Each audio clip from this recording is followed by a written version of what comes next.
Good evening. I'll now call the City of Cannon Falls City Council meeting for Tuesday, September the 4th, 2012 to order. Roll call. Councilmember Duncan. Here.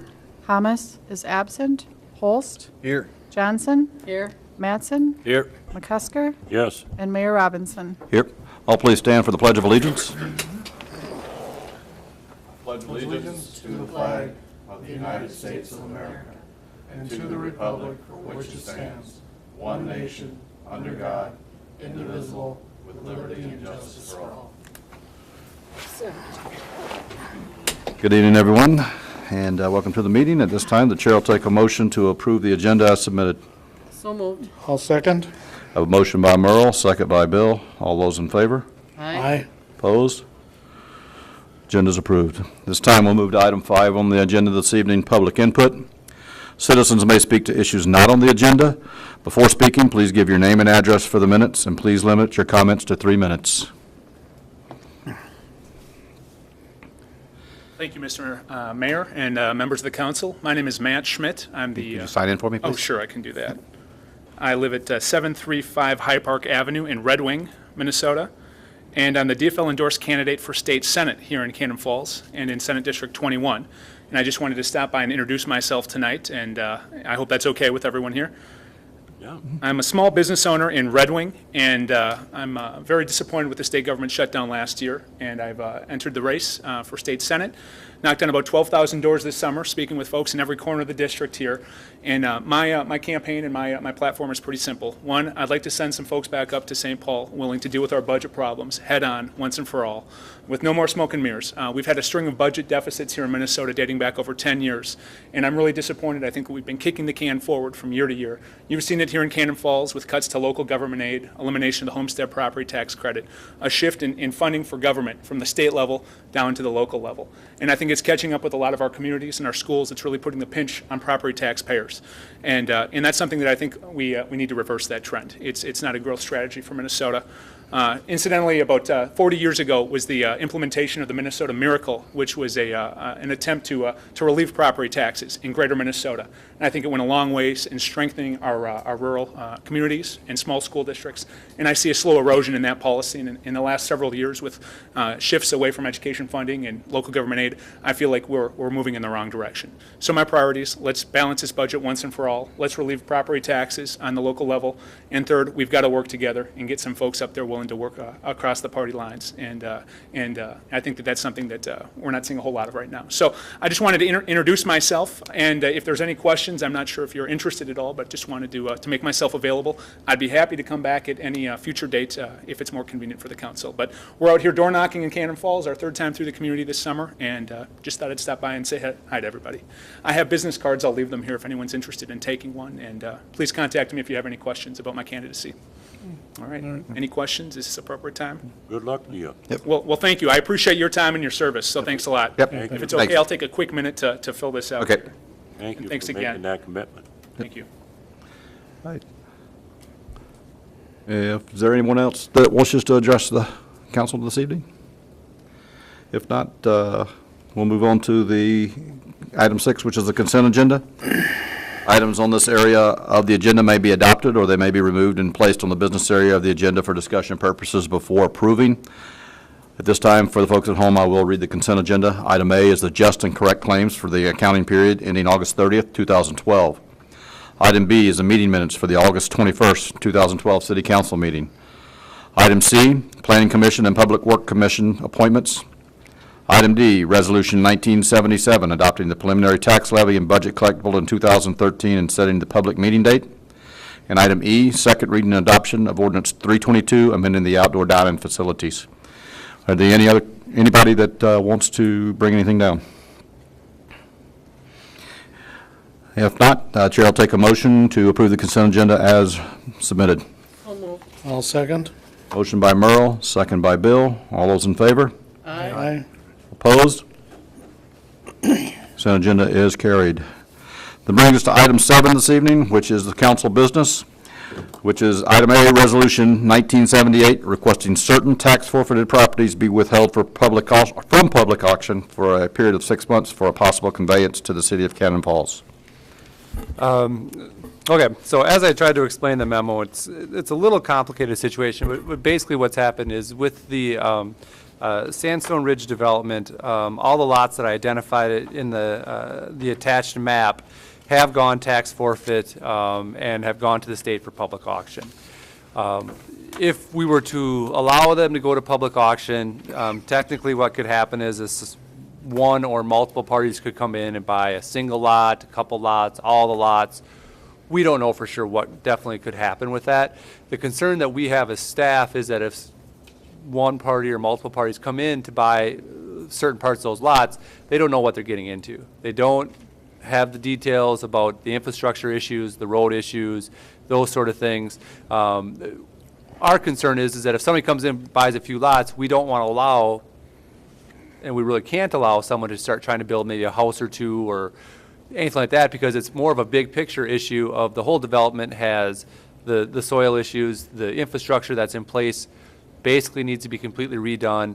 There's just a number of problems up there that while we would do our best, we couldn't guarantee that any buyers at an auction would know about and would just be thinking, well, I can get a good deal on the lot. I'll pick them up, see if I can't develop in them in a few years, and it's not going to help us much.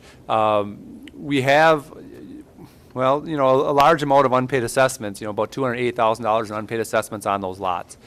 What our hope would be is that if we approve this resolution, it gives us basically 6 months, not quite, but 4 months now or so, but plenty of time to talk to the county and try to get them to agree to basically sell us the lots for $1. And if they do that, the only way the county can do that is that if they're declared a blight for some reason. And our situation would be because of the soil issues and the fact that it is really not a suitable area for a residential development. Houses with basements are very expensive to put in there. We've got the numerous reports from the city engineer about what it would take to put homes in that area, how difficult it would be, and clearly with this housing market, it prices you out of being able to really put houses in there. Our thought would be is that if we could get those parcels from the county, we could take a look at trying to market it as potentially a commercial industrial sort of site. It's got great location on 25 there. When 24 gets extended through, it'll run right next to the development as well. We think it would be a good location for some sort of commercial business. When you talk industrial, obviously light industrial, something like that, if that would be the option. But whatever it would be, it would give us a chance to market those lots and potentially by selling the land, get some of that investment back. That we have outstanding in assessments, but if nothing else, it would allow us to control what happens up there, make sure that we like what's going to go in, that it's going to be a job creator, those sort of things that we may not be able to get all the assessment amount back, but we would be able to get a lot of other benefits, tax base, job creation, those sort of things out of a project. So bottom line is that what we're asking for is some more time to kind of work through all our options with the county.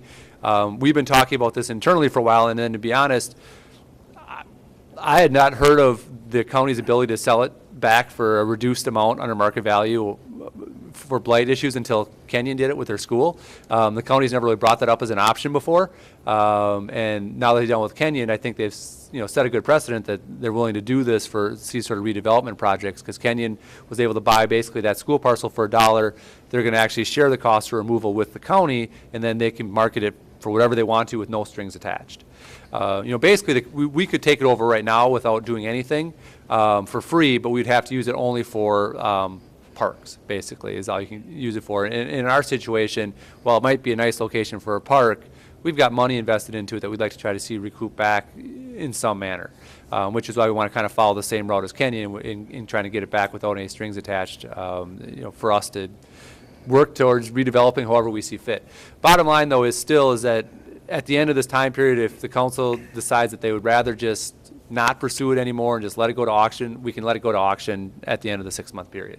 And same situation would happen. It would go up, and we can wait and see what happens, and kind of go from there.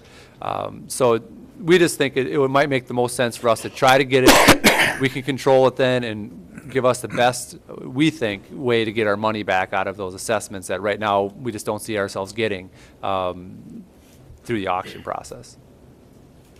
Yeah, well, I agree that we should probably do this and hopefully get it back, because if we let it go to auction, we're gonna have the same problems we're dealing with now, and it's just not gonna work. I got a couple of questions, Aaron. We've talked about this before, either at Public Works or the Planning Commission.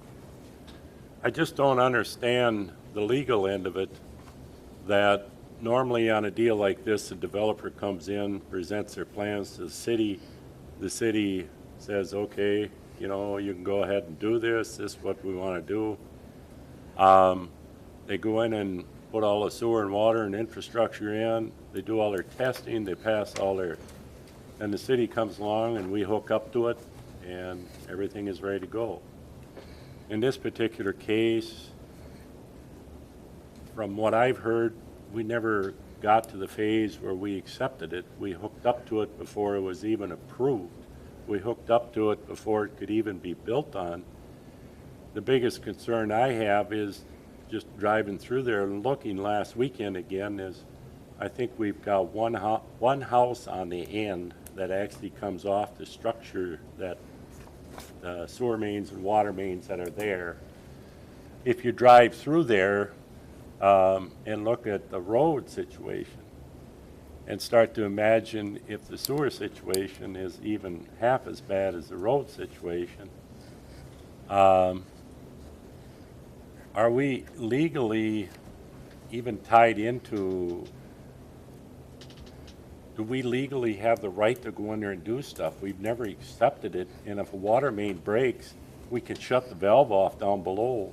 Right. But I technically wonder if we even have a right to go in there. Well, when we don't, which is why, you know, what we've done usually in the past is we put the barricades up to keep people out of it, but we don't go into it, we don't, you know, we haven't done anything with it because we never did accept utilities. Now, there are mains that run through there that are hooked up to the city system and that they seem to be functioning just fine. It's all the, you know, lateral lines that come off it, obviously the roads, storm sewer, those things are, we never accepted, you know, any of those because of all the issues.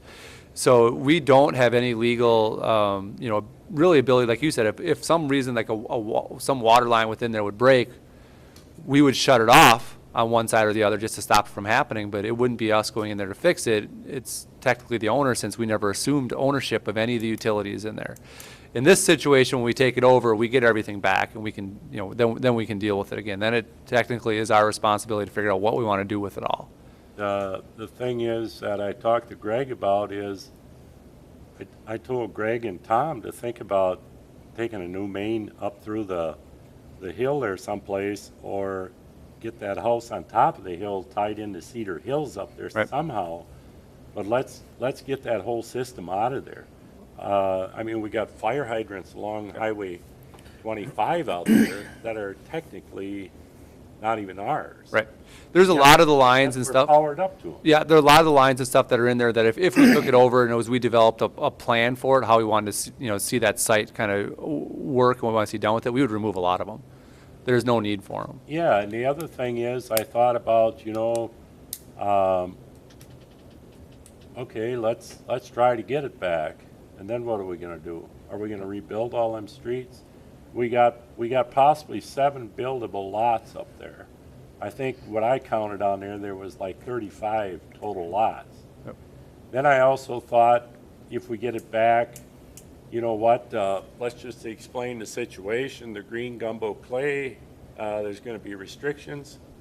If we had 35 lots and we gave them away for $1,000 a piece, if we had 35 houses on there, it brings a heck of a nice tax base back to us. Right, and that's an option we could look at as well, too. I mean, The problem you got with that is, how are you going to do a variance or anything with the building code? You can come, I mean, I believe that you could come along and put a restriction on there and say the footings have to be twice as thick. You can't put basements in, you got to go to slab on grade, and you could put requirements on there. But in the end, because of the situation, you're going to have some kind of waiver. The county is going to have to accept that in our building codes. And we're always going to be, if one of them cracks or something happens, they're always going to come back and hold us over. So the more I think about this, I think it's good to discuss it and try what you're trying to do.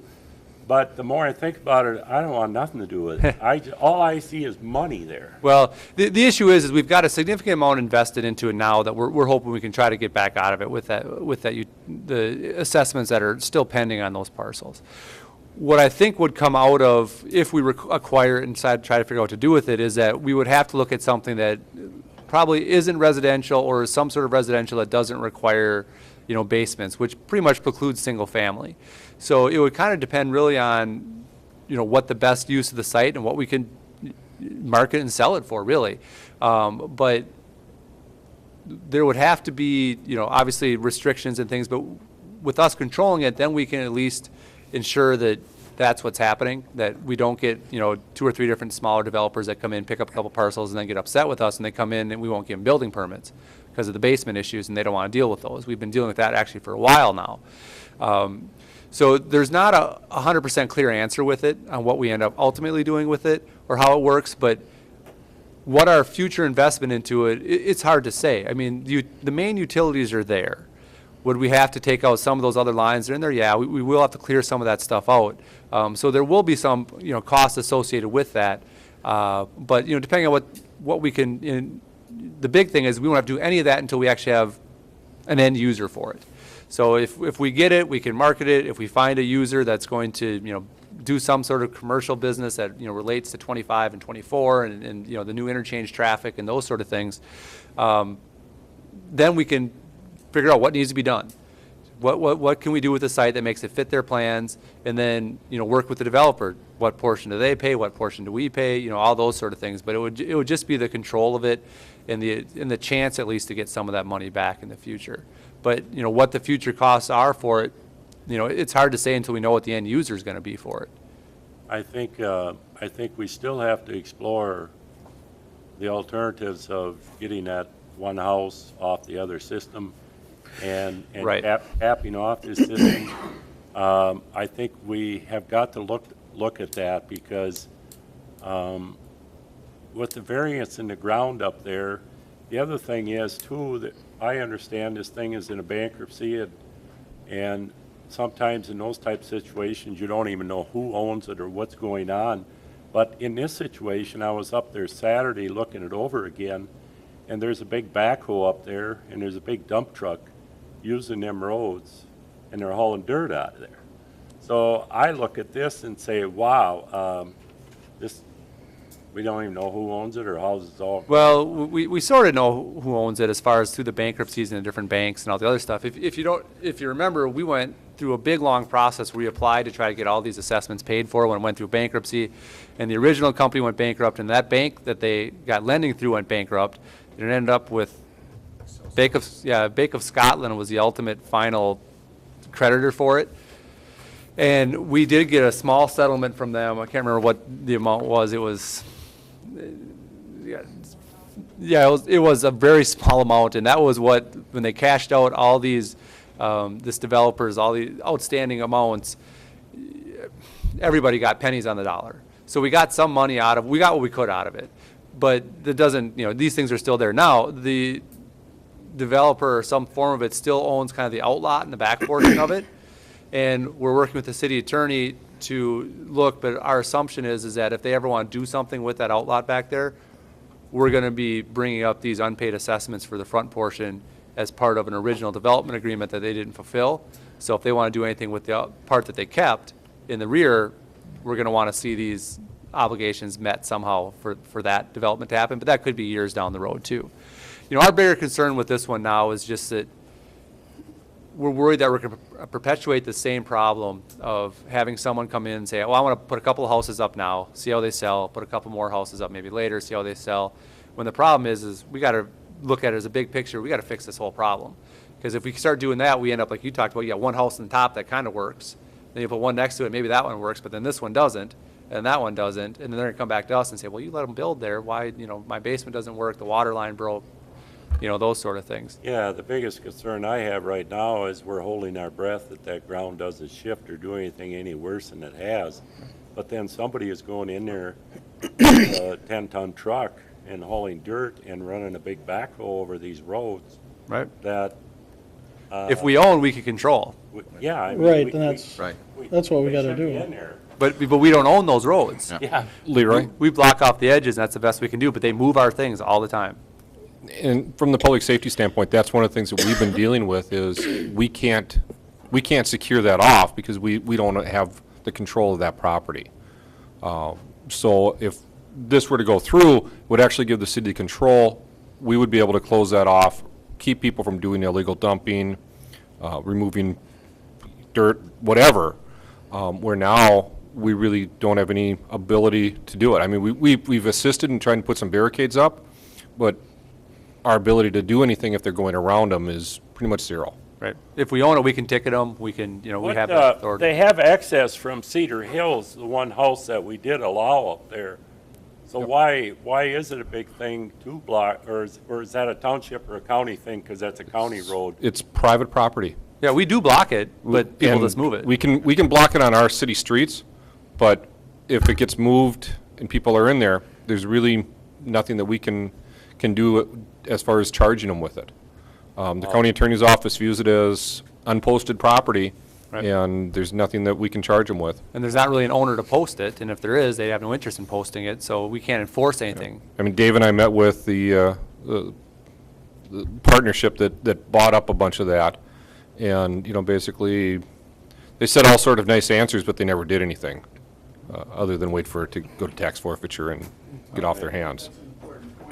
It's this same one ownership bought the whole Sandstone subdivision. They chose to split it off and allow the part that we're talking about now to be foreclosed on, and they've retained the other portion. The other portion actually will border in part the new southeast collector, the County 24, that Goodhue County's working on. So I think in terms of controlling the future of not only the development of that site, but also what happens on the problem site, I think it would be an important piece for us to own if we can and hold on to, because at some point, this group is going to need utilities, they're going to need roads, and to have someone else kind of managing those decisions outside of the city, I think is maybe not the best approach either for this other piece. They kept the better of the two. But they're kind of landlocked in the back, and they feel entitled to come across this foreclosed land to get to the highway or the road up there. And really, that isn't the way it should be right now. Yeah, Right. I don't know if it's their But if we equipment get that's control doing of it. it, that issue can be stopped. Yeah. Right. Okay, thank you, Aaron. Is there any further discussion? If not, Chair will take a motion to approve the resolution 1978, requesting that certain tax fortified properties be withheld from public auction for a period of 6 months for possible conveyance to the city of Cannon Falls. I'll second that. Motion by Merle, second by Bill. All those in favor? Aye. Opposed? Carries. That brings us to item 8, reports. Chief? Yay. School's back on. A lot of traffic today going into the school. This week will be a little heavier than normal. Everybody figures out their routines and that type of stuff. Just like to remind the residents that live along that area, we've taken some steps to try to control the after-school traffic. If there are issues, please let us know. We're going to be monitoring it, but we may not be there all the time, so we'd love to hear from them if there are concerns. We are working with the school to address the issue of the entrance off of Almond and trying to remedy that, where the vehicles are leaving and cutting across into the alleyways. So that's all I have. Dave? No, sir, thank you. Aaron? Merle? Nothing. Just want to say, Public Works met today, and for those residents up on the west side, by the end of the month, that street project should be fully completed. Leroy? I just wanted to say that we brought it up today too at Public Works that we had a good year at the pool this year, and that's shut down now. But staff did a good job, not many mechanical problems. It was actually a good year over there, so I asked Tom to make sure to thank the staff for the good job they did over there. Also, I'm sure Robbie's going to bring that up. Very excited about welcoming Kurt Duden and Colleen Charnell and Jeremy. We got most of our committees and stuff finally filled, and that's pretty exciting too, to have some help with some of these big decisions. Thank you. And yeah, just welcome to those folks that are going to be joining our committees and commissions. And if anybody else out there would like to get involved, just come by City Hall, fill out an application, because as people leave these committees and stuff, we can sure use you to help when we're making decisions about what's happening in City Hall as far as planning, public works, the parks. So, public involvement is always good. And a lot of times before decisions are made here, it goes through one of those committees and gets a recommendation from them before it even comes to us. So, anytime anybody in the public wants to help, please feel free to do so. And I don't have anything else this evening, so at this time, I'll take a motion to adjourn. So moved. Second.